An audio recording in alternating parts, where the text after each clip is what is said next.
Hello, and welcome to Black Marriage Therapy, BMT for short.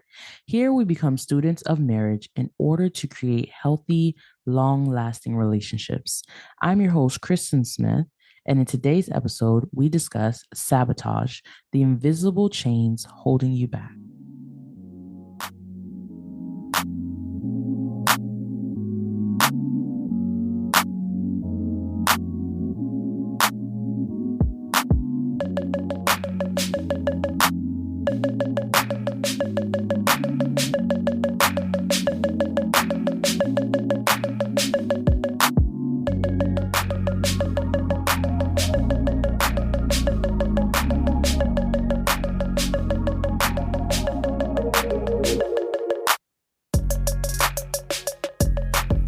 Have you ever had the feeling that everything is going well and you're filled with joy and delight?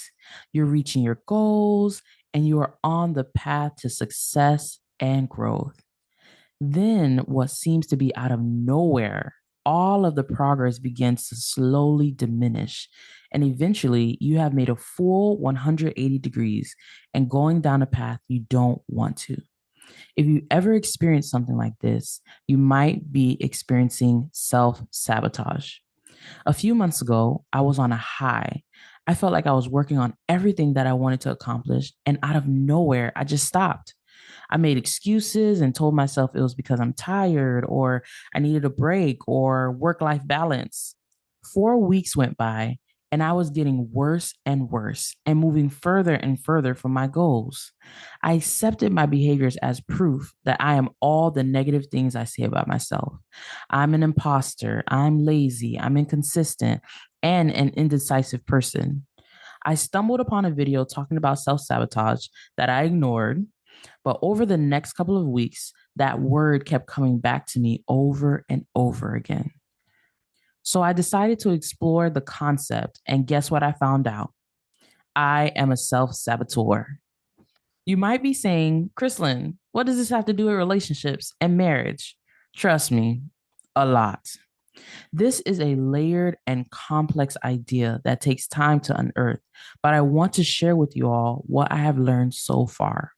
So, in this episode, we will be joined by Junior Smith, my co host, and we will be defining and discussing sabotage and its effects on yourself and your relationship, how to recognize sabotage in your relationships, and tips and advice to work through it. If you have been enjoying the content, please follow us on Instagram at Black Marriage Therapy. Rate us on your podcast platform and share your favorite episode with a friend. Hello, everyone. Welcome back to Black Marriage Therapy. We are so excited. I have missed you guys. I really enjoy doing this podcast, and I think about the people who are listening.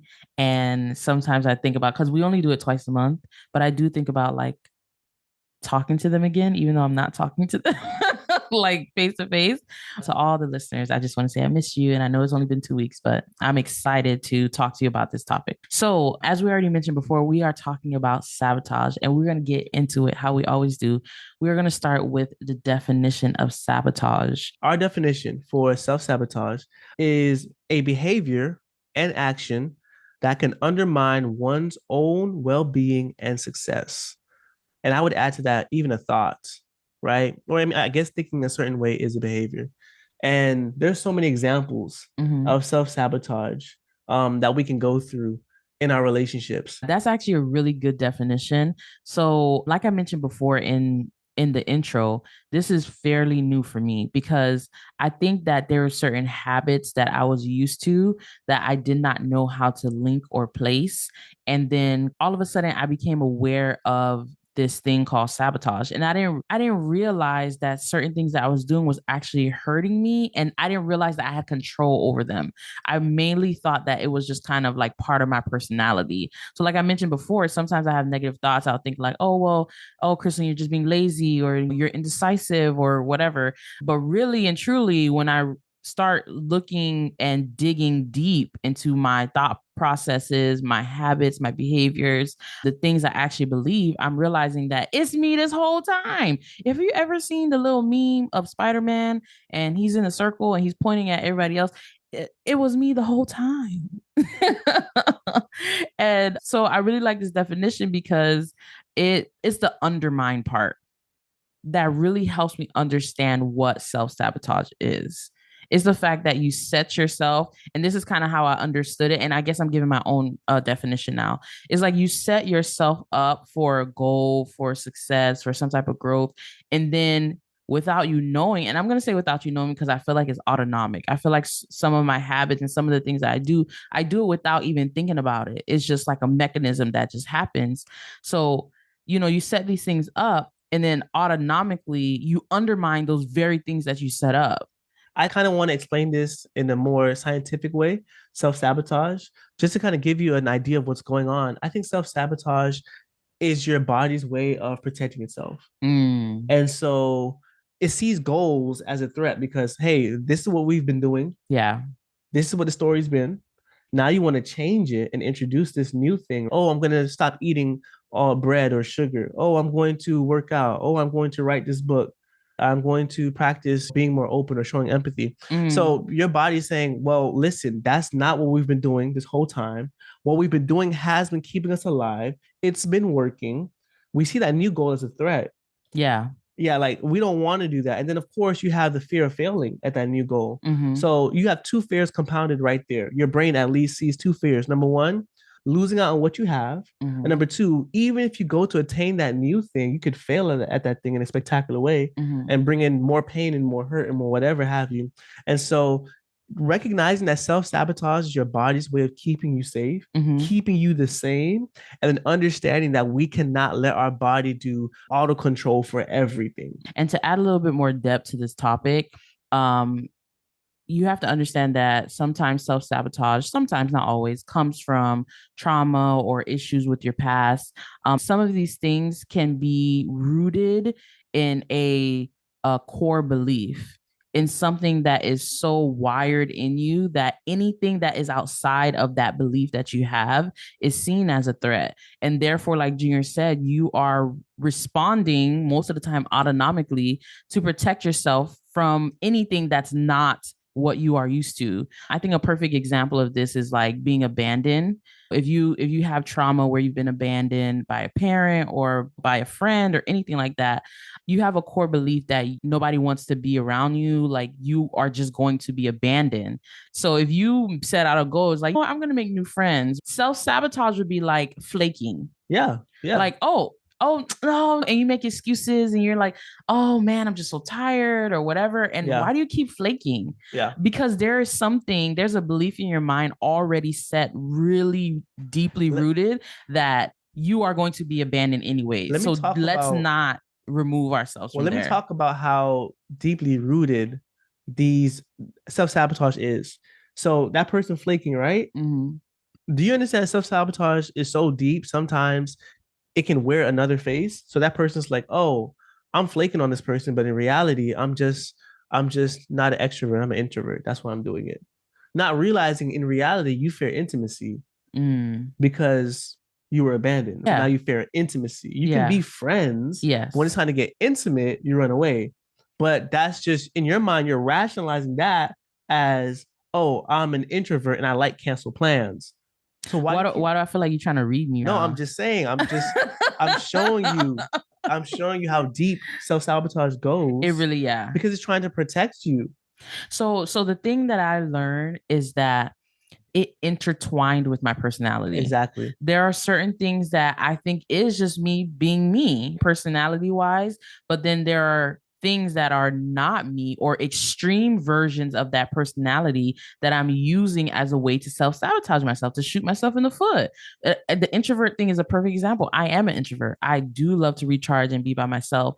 But at the same time, in this season of my life, I've been challenging myself more than ever to not only be in community, but put myself in very uncomfortable places business-wise. And I realized I'm still an introvert, but I'm pushing myself in this way. So I have to like detach myself from that trope of like, I'm an introvert and not take it to an extreme. So I don't sabotage myself and like, oh, flake on a business meeting or flake on this because I'm like saying, oh, I'm an introvert. No, that's not an introvert. The extreme version of that is me saying to myself, I don't deserve good things, or I don't deserve to make a certain amount of money. So therefore, sneakily, my brain is self-sabotaging me and saying, oh, you're just an introvert. So I think that this conversation can go really deep. And that's why I said in the beginning, it is complex. It is very layered. And we're going to put resources and things for you to explore on your own. But we just want to share our experiences and how it affects relationships. But now that we've kind of gone over the context, I want to move into how to recognize self sabotage and the different faces and things like that. Before we do that, I want to personally invite you guys to our free workshop that is happening this Friday, September 15, 2023. It's happening this Friday at 8:30 p.m. And it is a workshop on communication. Of course, it's going to be linked down below. You just have to register and then that's all. And we'll meet you on Friday. But we're going to be talking about common communication mistakes. Y'all, tons of gems. We want to see you there. So let's talk about how to recognize sabotage. I got a lot of things for this one, but I'm going to let Junior go first. Well, see, listen, recognizing sabotage is difficult. I need to say that. Yeah. And Okay. then pause, full stop. Okay. It's difficult. Like, it's sneaky. It's self-sabotage. What do you think? Like, you're not going to be able to just shine a bright light and figure everything out on the first go. That's why you have to keep practicing at this. Because some things could be, like you said, it could be some kind of response to trauma. Other things could be just fear of things being different. We don't know. Yeah. Not going to be the same for everybody. Yeah. I'll do it individually first. For me, self-sabotage looks like over-promising, over-committing. Really? Yes. And now that I know what it looks like, I can tell when I'm self-sabotaging on an individual level. If I'm over-committing to everybody, to everything, yes, I could do 5 meetings today. In the back of my mind is saying, maybe move that meeting to Thursday. I'm like, no, I could do 5. So maybe you can help me with that if you see me overcommitting to do, oh, I'm going to do this and do that. Sorry, but so I have a follow-up question. It's just like, what is it like? Yeah, so self-sabotage is like basically a cry. For me, it's a cry for help. It's a secret cry for help. Okay. I have a lot to do. I don't know how I'm going to do it. Okay. A lot to do. Don't know how I'm going to do it. I need a break. Instead of doing the mature thing and taking on less, I'm going to pile it up high until I just explode and can't do anything. I'm going to burn my own boat. I love that you said it because it's very childish. I'm not going to walk away when I need to walk away. Yeah. I'll walk away when I'm dead. You know what I mean? And somebody got to carry me away. Yeah. And that's supposed to be something that's heroic. Give your body, give all of you to this thing. But in reality, what's more heroic is you taking care of yourself so you can be there. Consistency. Yeah. However, self-sabotage is like, you need to be this person. No one's putting a gun to my head. Yeah. Saying I need to be this person. I'm doing it to myself. Yeah. I have an idea of what I want to be, or I have an idea of what I want to be to other people. So I'm thinking to myself, I want to overcommit, or I don't want to make things difficult for other people. I want things to be nice and easy when they're with me. And I want that same thing for my family. I want the same thing wherever I go. I want people to have a general consensus of me and a feel for how I am. And to tell somebody, oh, I can't do that, or this may put them off. But I'm really trying to control how they feel about me. It's not really about them. It's all about me. Yeah. And that's the second thing. When it comes to my relationship, I know I'm self-sabotaging when I am giving into all of the stories I make up in my head. If I don't question myself, listen, my emotions, I can run away with my emotions. And so if I'm just letting myself tell myself a story, masticating on it, chewing it up, oh, she's doing this on purpose. I told her about this 3 times. Oh, she's doing it on purpose. I know I'm self-sabotaging at that moment where I'm not questioning myself. I'm letting my emotions just get bigger and bigger and bigger. And I'm listening to that story in my head without having any critical thought. Just run with it. I know I'm setting myself up for failure in the future because I know I have the skills now. I already have the training. I have the training. First things first, don't just assume that your partner is doing something to hurt you. Assume the best in your partner. First things first, we already know that. That takes care of the first thing. Second thing is emotions are great at living life, but they're not good drivers. Don't let them drive you. Yeah, for sure. You'll let them drive you. You'll be mad 6 years. On the 7th year, I don't even know what I'm mad at. I'm just not, I just been mad for so long. Emotions, they don't have your back. Yeah. And so I have the training, and I think I praise God for that. I think that's the reason why I know I'm self-sabotaging at that point, because I already know better. Mm-hmm. Anybody you do better. But if you don't know better, if you haven't taken the time to actually dig into yourself and Mm-hmm. practice recognizing it, calling it out, and doing something different, how are Mm. you going to know your triggers? That's really good because as you were talking, I was listening, of course, but you were like, I was thinking for myself, I'm like, wait a second, how do I sabotage my relationship? And I really had to think about it for a second. And this is the thing about sabotage, you guys, it really is sneaky. It really, really is sneaky. And for me, I would say in our relationship, my thing is overwhelmed. Like I don't think I'm easily overwhelmed.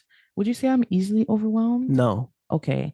I don't think I'm easily overwhelmed, but when I'm overwhelmed, the consequences or the reactions from me being overwhelmed are typically not good. So I think the way I sabotage our relationship is poor communication.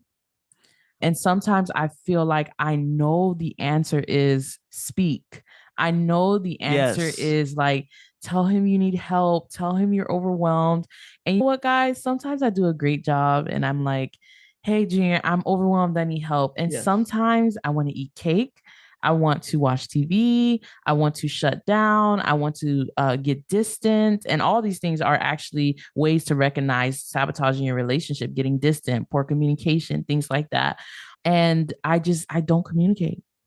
I don't communicate. And I'm realizing now as we speak that that is definitely a way to sabotage your relationship, Yeah. especially if you have the awareness of like, because listen, a long time ago, I didn't have the awareness to Yeah, me know to neither. communicate. No, Okay. didn't So have the it awareness. really does take I thought it time. was just me. Yeah. But now that I have the awareness that I know I need to communicate, it definitely can be seen as sabotage because I'm undermining what I know I should do Yeah. in my relationship. So Yeah. I would say that's how it comes up for me. Listen, self-sabotage is a sneaky one. It does not wear its own face. Mm-hmm. You're going to find it wearing some other face. Look, Talk about that. there's the obvious ones. Mm. Cheating, clearly. Why is cheating Cheating's sabotage? obvious. It's like, oh, it's getting too good. I need to Oh, cheat. well, That no. happens. Sometimes it's getting too good, or sometimes I want out. Oh, yeah.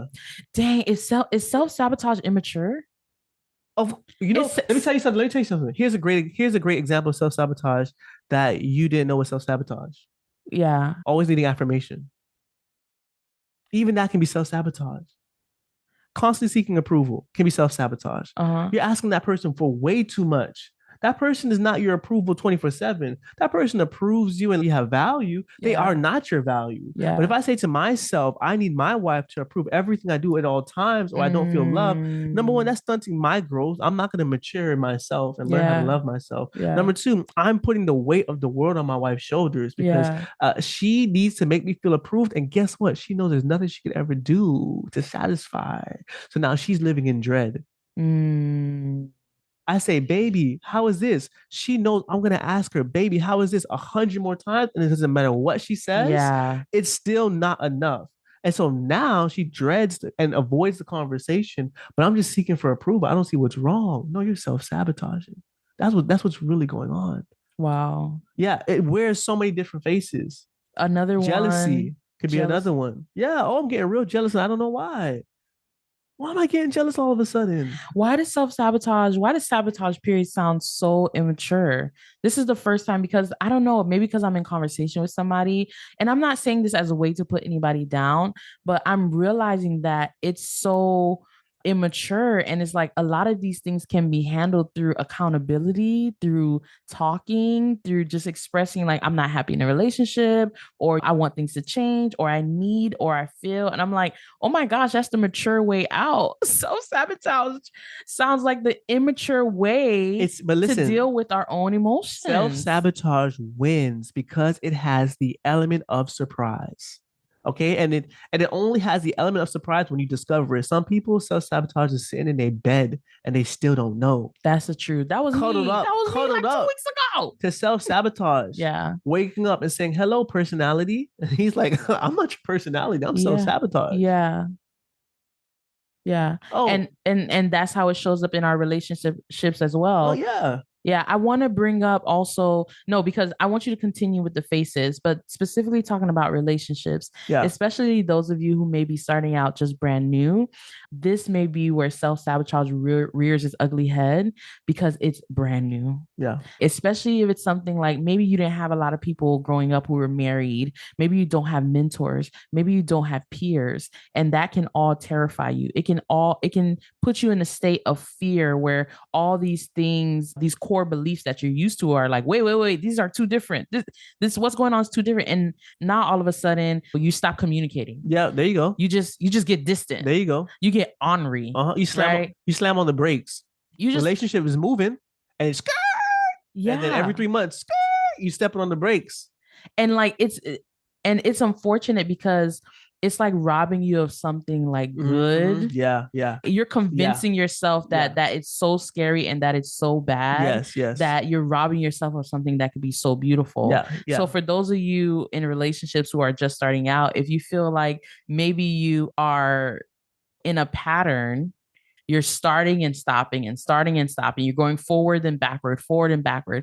That's a perfect way to recognize that self sabotage may be in your midst. Every time you get close to the person, all of a sudden you shut down. You just push them away. You have a great 2-3 weeks of communication. You're being open. You're being vulnerable, and then all of a sudden it's like they can't get a word out of you. Like you can't tell them how you feel. You may be in the midst of self sabotage. Yeah, no, for sure. For sure. Yeah. I mean, self-sabotage. So, for example, another example of self-sabotage could be over-promising. You're brand new to a relationship. Ooh, You that's promise them good. the world. Ooh, that's good. Overpromise. Like I said, I Yeah. stretch myself thin. You promise them the world. And what you can deliver on, you're not honest about that, not even to yourself. Oh my Then you're in the gosh. relationship and they seem disgruntled sometimes. Now you just, it all comes flooding back. Confirmation that you're not good enough to be with somebody. I say that Mm-hmm. in air quotes. Look at that Yeah. person, they're disgruntled. They don't even want to be with me. Or even under promising. And that people will say, how is under promising really going to like sabotage you? Yeah. Yeah. Of Yeah. course it can sabotage you. Because you're protecting You're yourself. protecting yourself. You're holding yourself back. Yeah. Because if you hope for something great and then you don't get it, then you have to be disappointed all over again. So therefore, you have to under promise or even under self deprecating, Yeah. like where you just feel you can never tell yourself like good things about yourself, or when people give you compliments, things like that, you have to like self-deprecate and say, oh no, I'm not good, oh I'm not, because if you're good, then it's just like it puts you in this like, what do I believe about myself, almost like an identity crisis in a way, Yeah. where you're just like, wait, what, if I'm good, if I have to accept this compliment, if I'm great at this one thing. Yeah. As I'm talking to you, I'm just like, I'm having tons of epiphanies and really thinking about like, one, really how childish self sabotage is, but then also like how it's robbing us Yeah. from good things, how it shows up in so many different spaces and faces, like you mentioned. And I'm like, Yeah. damn, No, I mean, I'm really in a bind, guys. I'm talking to you, but I am in this thing. We've been talking for a long time, and you guys know there's certain things that I've overcome and I can talk about and give you advice. And there's certain things I am directly in the midst of it. And I share it with you because you may be in the midst of it. So I'm in the midst of it. So everything that we're talking about now, I'm like, oh shoot, it's rocking me. It really is. bro, I'm telling you. And that's why you got to do the practice, the work. Mm-hmm. You may be going like, oh, I'm going to take care of this one issue. Find out you was digging in the wrong place the whole time. So that's why it really takes doing the work of working on what you may think you're self-aware to, what you think you may be privy to. It could end up being something totally different. And I like what you said about self-sabotage. Our brain likes to put things in a box. Let's just be honest with you. Mm-hmm. Our brain wants to find understanding and have answers. And so your brain says, okay, you want to lose the weight? That's cool. That's cool. That's something new. We haven't done that before. What is that going to look like in 5 years, 10 years, 20 years? You say, I don't know. It's like, that's not good enough. That's not good enough. Yeah, no, I'm going to let you say you're losing weight, but in the back of your mind, what we're really going to do, listen to my words, but don't watch my hands because I'm not down with that. Yeah. I'm not down with not knowing what the future is going to look like. Yeah. I'm not down with losing the safe place and comfortability that I've worked so hard to build, even if it's something negative. I'm not down with losing that. Yeah. I'm so sorry, heart, but I'm your brain and I'm here to keep us safe. And so That's when you have the thoughts like, man, why get up at 5:30 to work out? I'm gonna be tired. Why not just get up at 8 and drink 6 cups of coffee? That's what we always do. Why are you gonna get up at 5:30 and work? You're gonna be tired, and we start to make these things bigger than what they actually are.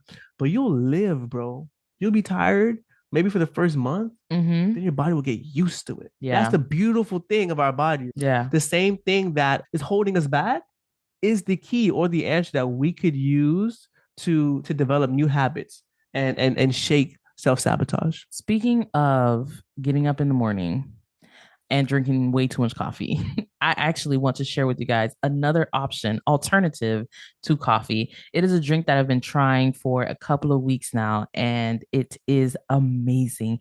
It is called Magic Mind, and it is an all natural drink that has ingredients like matcha, ashwagandha, cordyceps mushrooms. And when I take it, I just feel revived. I feel like new life without the crash. Because I tell you, coffee will give you that boost, but then when you crash, you feel like you need more coffee, and it doesn't do that.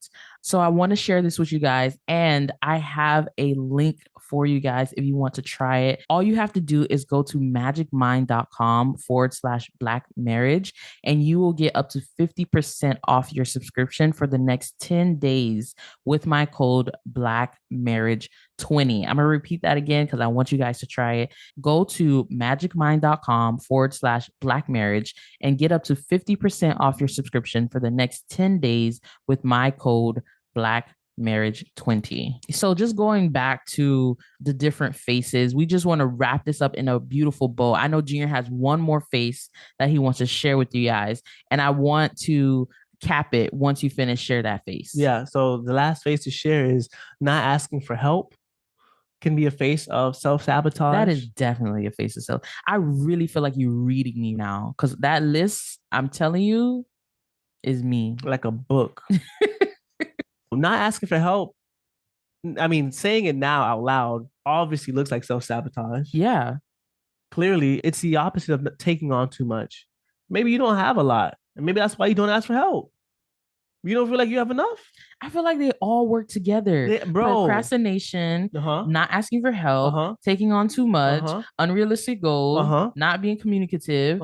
Usually those things they go all together like a perfect little pie. A lot of stuff. Jealousy goes with seeking affirmation. Yeah. Goes with cheating. Yeah. Oh. Not being true or authentic. And that could look like choosing one emotion rather than figuring out what it is. Like, oh, I always show anger. I blow up. Yeah. I think that's okay. That's my personality. That's not your personality, honey. Yeah. That's called self-sabotage. You have strong emotions, yes. But can we learn to figure out what is this real emotion? Anger is also very similar to self-sabotage.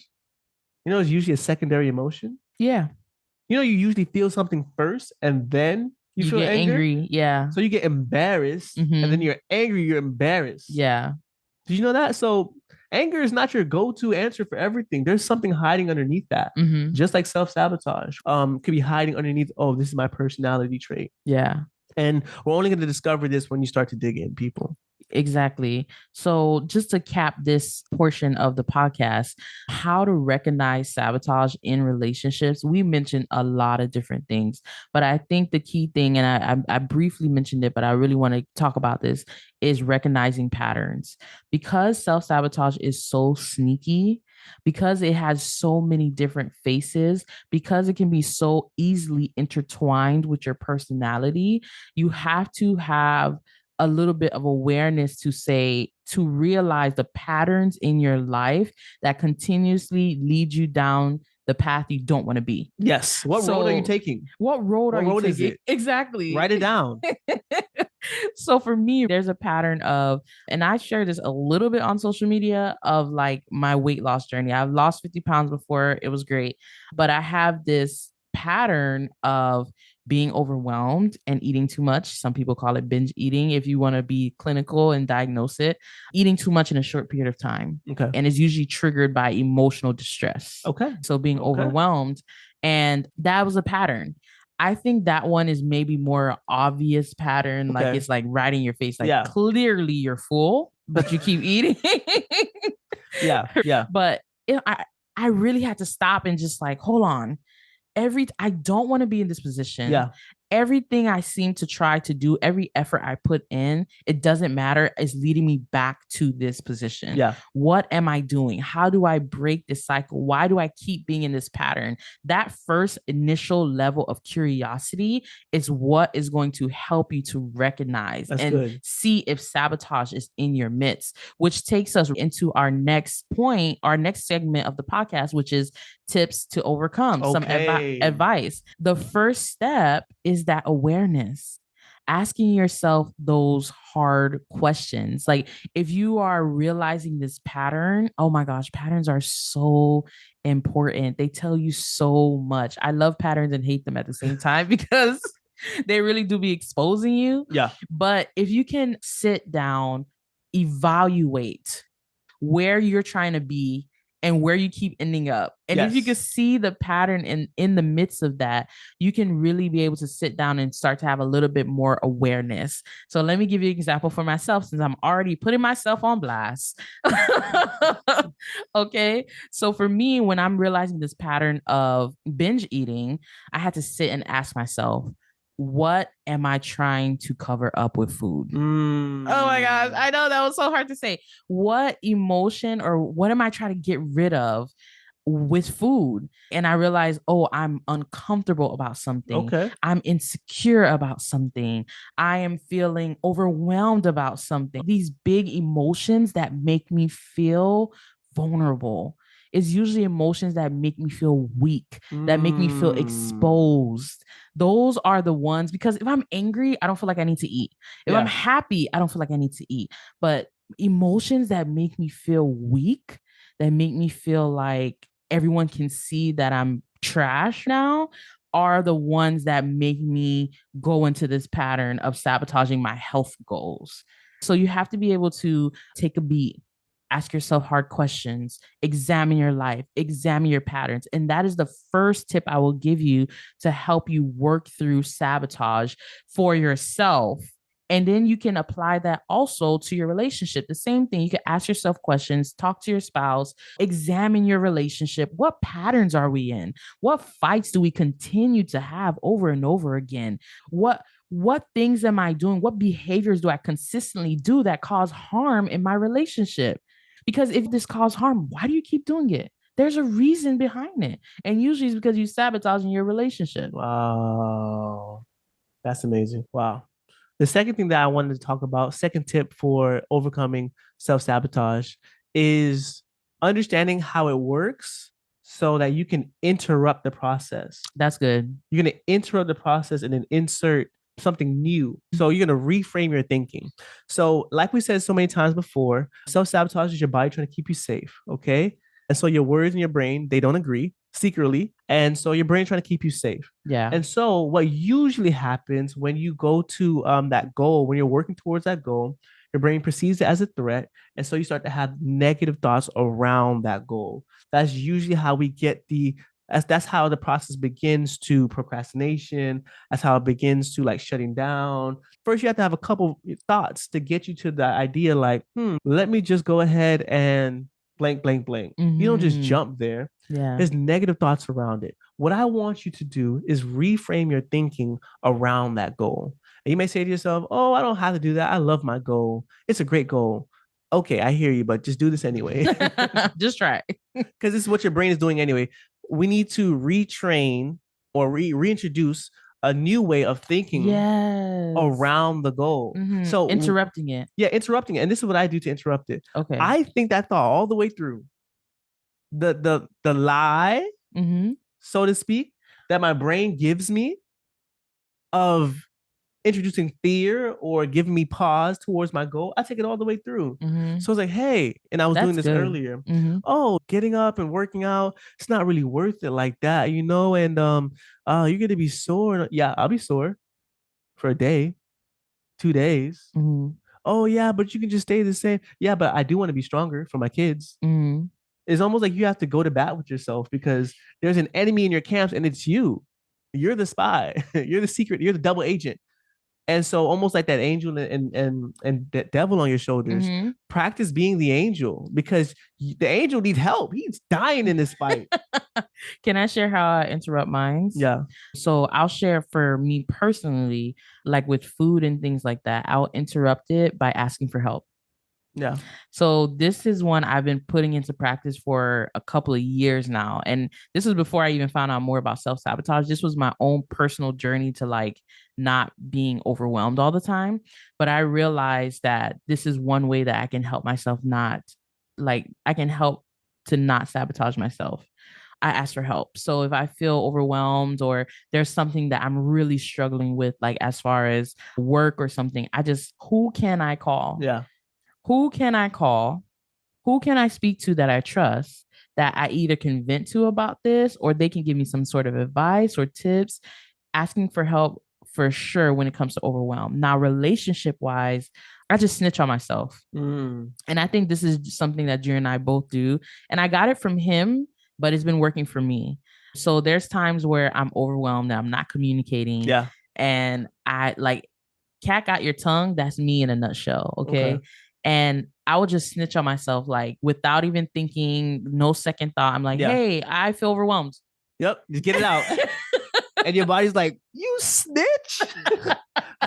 You're supposed to sit here in this corner while I work you. That's exactly because that's the thing. Sometimes you're in the corner, like you said, with your thoughts, and you just getting pummeled, just Body. You're getting Body blow, body. and you need help. I'm saying you just gotta snitch and just yell out, basically. And for me, that doing the action without thoughts, because I'm an analyzer, anyways. I love to think, I love to process, and all those things. But when I can just move forward, just literally go straight to action without thought, it saves me so many times because thank God Junior is attentive. So when I say I'm overwhelmed, he's like, how can I help you? What can we do? Like, yeah, he's snitching on himself. Sometimes he don't even ask how shots. He don't even ask how you can help. He was just like, oh, well, I'll go take the girls for a walk. And I'm like, oh, yeah, that helps so much. My brain can breathe for a second. And it really does relieve so much off of me. Like, oh, thank you, Jesus. You just gave me another tip for getting over self-sabotage. And that would be like, do the next best action. Some people actually do that. They don't give themselves a chance to think about it. Mm-hmm. So for example, like, dang, I need to work out. And then in your head, you get embodied. You pick up your phone. What do? You schedule that appointment for the personal trainer. You just pick it up, do it right then and there. Mm-hmm. You pick it up, you make that call. Mm-hmm. Oh yeah, you go online and you do that appointment that you needed to do. Yeah. Or you call that person, or you just, okay, you want me to sit here and think? How about I don't think? Yeah, bruh. Because if I think, you might win. Sometimes not thinking saves you, bruh. It analysis really paralysis. Let me just go ahead and do what I know to be the next right thing. Yeah. We can relate that. And I know we're going back and forth between self-sabotage and relationship sabotage because most relationship sabotage is self-sabotage. Okay. You are hurting yourself by hurting your relationship. Wow. That's why we keep going like back and forth. But that same point that you made about just doing the next best action, you can do that for relationships as well. Yes. If you know that you're supposed to be communicating about something or you're feeling distant or, just don't think, just do the next best action. Snitch on yourself, do what you need to do. Yeah. The last tip that Junior and I both agree on, because we come up with our tips individually, but that is practice. I am learning through this stage, and maybe they call this quarter life crisis, I don't know, but it's just a period of growth, a huge period of growth for me personally. So I am learning that practice really is progress. Like, practicing over and over again the uncomfortable things really is what gives you the breakthrough. Yeah, for sure. Because if you just, let's say you just sat here and you're like, oh, awareness, like, okay, yeah, I procrastinate. That's how I self-sabotage. And you even find out, you know what? This is what I need to interrupt this procrastination. Yes. I need to go to the library or change my environment. That's the thing I need to do to get over procrastination. If you do not put that into practice, and we're not talking about perfectly, if you are not working the muscle of getting out of that habit, it doesn't matter how much you know, It doesn't matter how aware you are. It doesn't matter It doesn't unless matter. you are practicing it. And we say the same thing for relationships. Like if you have that shutdown process, or you don't communicate, or you drag yourself away from intimacy because you're scared of vulnerability, whatever that thing is, if you don't practice sitting in the uncomfortable, then it's not going to go away.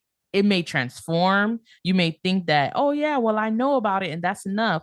Practice Yeah. is really how you get that healing, is really how you get that breakthrough. Yeah. It's how you go from the old me to the new me, Mm-hmm. right? Neuroplasticity is how you build new neural connections. Mm-hmm. And now that thing that was a discipline becomes a desire because you've been practicing it for so long. Preach, You know what I mean? preacher.